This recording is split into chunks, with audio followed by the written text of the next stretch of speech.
Namipite tuni yung video an kichim ko kinin ho namto related ho boy no ho hi nampi gel ho na zala kin ve kin sim ko kit hi in te chi chung ibon cha wa pat na pat chai ni ge inabet su kai di win ikite mo hi isai diu chu hi le manipur boy na thu ho ji thu boy ho ki pat dan le gal ki pat aji ho thu hung khol chila PUCL kiti People's Union for Civil Liberties on Independent People's Tribunal kiti IPT report chu ahin so do win hi PUCL hi 1976 ra Jayaprakash Narayan ana phudo in hi achi sa date 20 August 2025 ni achu Supreme Court Judge Lui Judge anahi Justice Korean Joseph ama makai na Manipur boy na thu akhulu chu lekha phengmai jagup somko leli anahi in hi chu ana so do win hi tuni ko isai diu chu hi le Manipur boy na thu ho ji thu boy ho ki pat dan le gal ki pat aji ho thu hung khol chila PUCL kiti People's Union for Civil Liberties on Independent People's Tribunal kiti IPT report chu ahin so do win hi PUCL hi 1976 ra Jayaprakash Narayan ana phudo in hi achi sa date 20 August 2025 ni achu Supreme Court Judge Lui Judge anahi Justice Korean Joseph ama makai na Manipur boy na thu akhulu chu lekha phengmai jagup somko leli anahi in hi chu ana so do win hi Date 20 August ni PUCL te press report Delhi abol naw chu that me gal hong ki pat chu ama changa hong ki pan hai pui state wai hotip lo ja gal hong ki pan na sai ni hi IP le amasan Delhi tarik som ni August ni press briefing abol na haw chu ga ve thautin a video ga ngai thatar yo ti we violence का कारण क्या था कि वायलेंस उसी दिन से शुरू हुआ था या पहले से कुछ शुरुआत उसका फाउंडेशन लेके आ गया था तो जो फाइंडिंग्स थी ये फाइंडिंग्स अब हम लोगों ने लोगों से पूछ के सबका है ना क्या लोग आए हम लोग के सामने डिपोज किए उन लोगों की गवाही ली गई उसके बेसिस पे हम लोगों ने ये रिपोर्ट बनाया है और इस रिपोर्ट से ऐसा पता चलता है कि वायलेंस अचानक नहीं शुरू हुआ वायलेंस उसके पहले ही लोग रोड मैप बना रहे थे उसका फाउंडेशन भी था हिचिलेखा असो दो नावले प्रेस ब्रीफिंग अबोल नावा से दो point nga ho hi amasa penin ga lube thama sa hutin hi cho hi aban le ditila ato sei ho su do ho sei ki diu hi in hin hi point nga ki sei hi phachan ga be thama sa hutin ga sei ma sa huti we point khat na chu government vai hop thep lo ji gal hung ki pan ani na nam khat chon le khan ki ba lo ji chele gam le go ki chu ji thumna political party mai phawal na hi chi meitei le ku ki gal hi akiman cha alina Manipur High Court in meitei te SD demand pi thei dinga order asuji chile kukina gohon SD demand e santen abol jiwa really abol uyong aji khat hi in stengla nga na hin kukite se popi kaltu to ra kingo chuteng le particular ra kuki community hi illegal immigrants se tia ngo anaw jong aji khat hi in hi arambai tengol tele meitei lipun te jong chile kha kizi na report na hin ama hoyong gal instigate bola pangin ngo na kinin hi tun aban hin detail ta in laya PUCL te report abol na ho hi ga vel hautin ga ngai thatri uti ama ho le khaji na headlines ti di tantin hitia aji uchu Manipur boina hi achama hungdo hi pui hinla aneki gong chile mimal zat khat ki doya chile state kigin na thinlel na zo hi tia report ana pi headlines achun ana mangowin hi hitia report nu kilchil ha dan ho hi ga sim thau ti kilchil ha dan te ka dan nang ki bung khen ki vai hom na ki vet khil chule gam le go boina cheng se helobin mei teile ki zo te ki ka kita asam lo na le ki vet da tu na hung hi digital media le thu ki phone do na mangcha political lamkai hon ahin gon do hi in Independent People's Tribunal report khan in Wednesday Delhi August tarik son ni 2025 ni achun Manipur ki boy na thu in asaye report in jong boy na hi achama hungdo aipo hinla aneki gong chile mimal zat khat ki doya chile state ki gin na thinlel na zo hi tin asaye ama ho ki vai hom a hi Independent People Tribunal kiti ichi People's Union of Civil Liberties 2024 vai homa pang hi alam kai wapang Korean Joseph ama hi Supreme Court judge hi in Judge Lui chiteng le High Court Judge apang Lui ho hi in IAS officer Lui ho hi in IPS officer Lui ukil authors chiteng le professor journalist chule human right activist chule dang dang ano zawin hi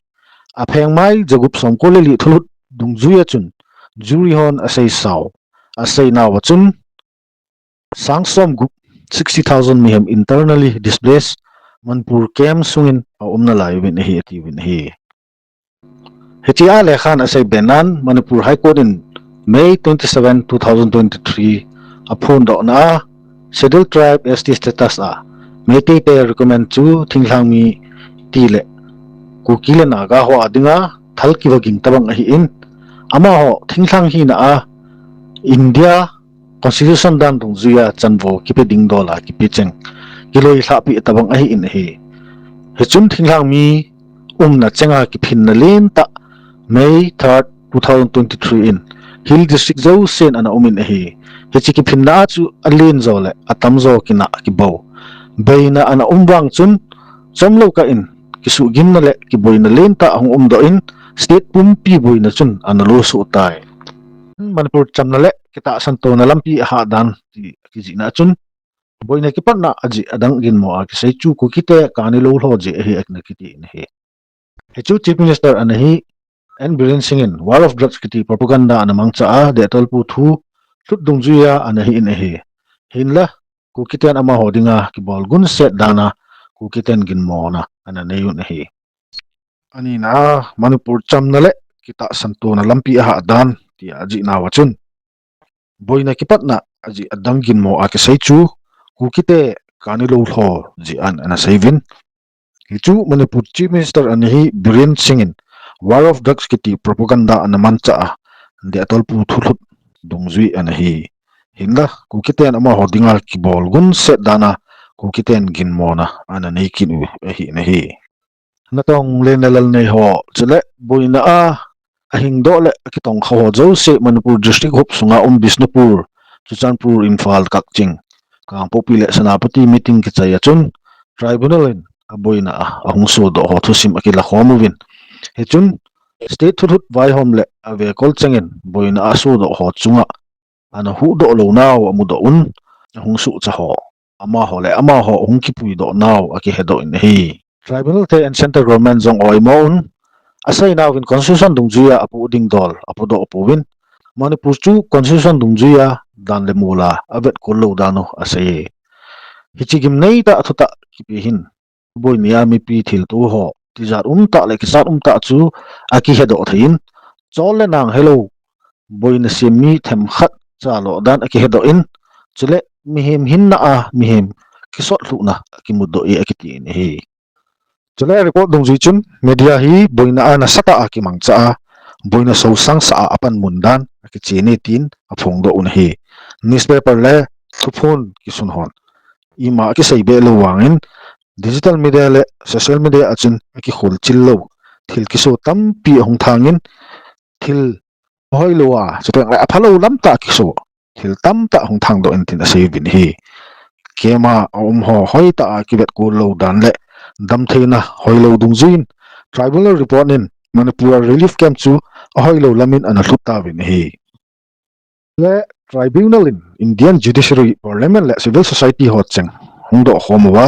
abol ding dolo abolwa chule Manipur hi tunung tu ban le len milal kichep lona hi na din ato ding dol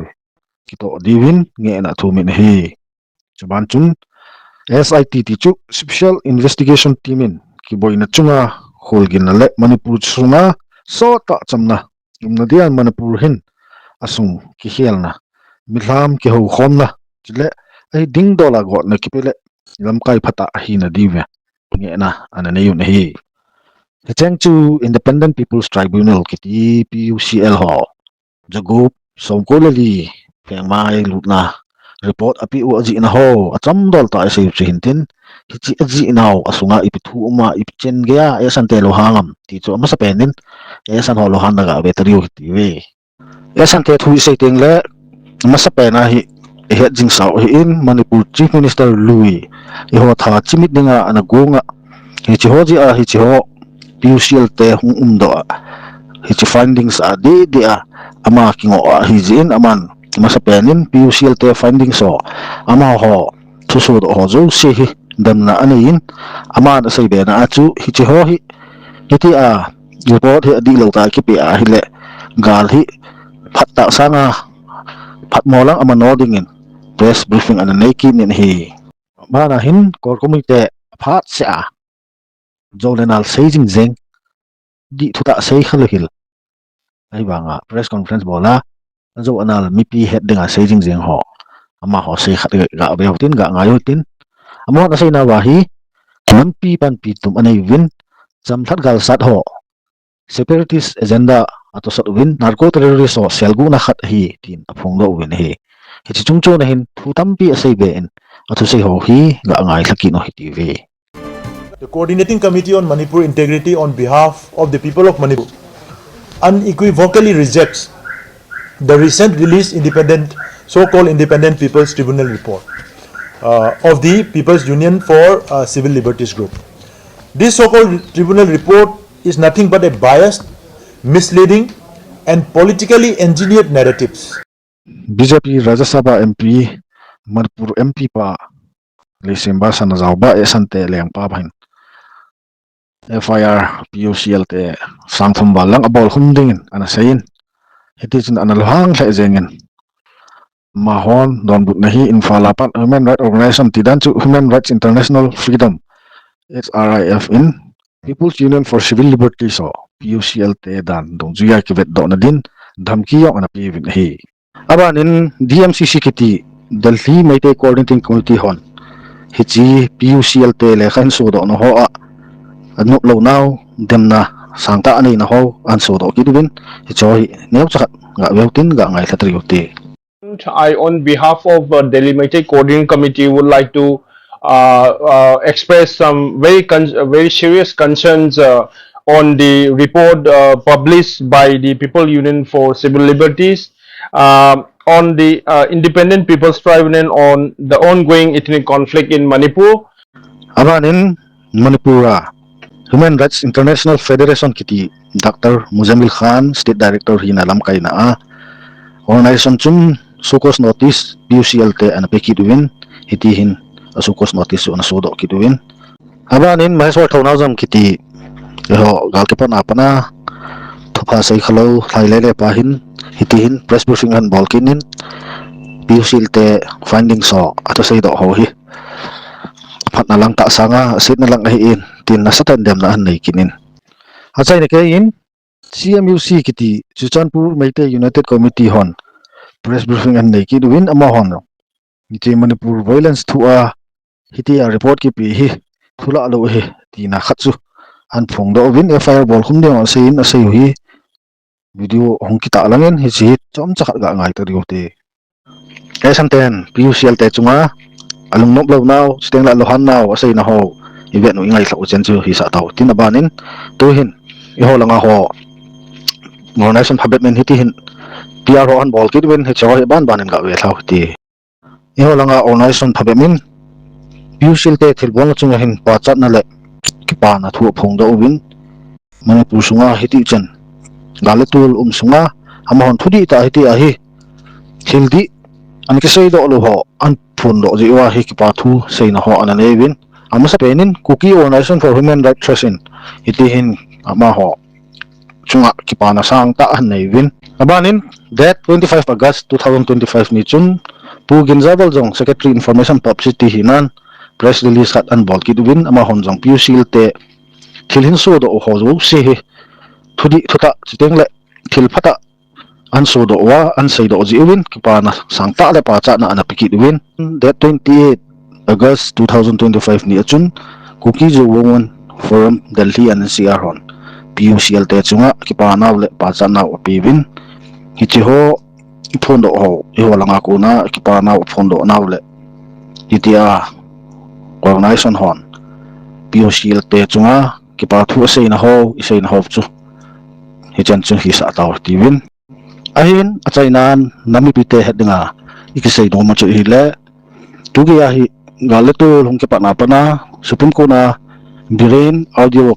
lithu hi helang chuting le he chi chung thu ho a hi jong le them khat khat machal na om jingin hi cho hi lunglen ta aphat sop jong le nga hat ta a thudi ta thung ki tan thaina dingin lunglen ta nga jing hoti win chuting le hi ngai nau hi ho dinga ipathino khat se ama ko ma tawnai thut jing dingin nami pi te ki te moin dunia dinga nampi gel kho na video hin si mo hi chan hin chai tau te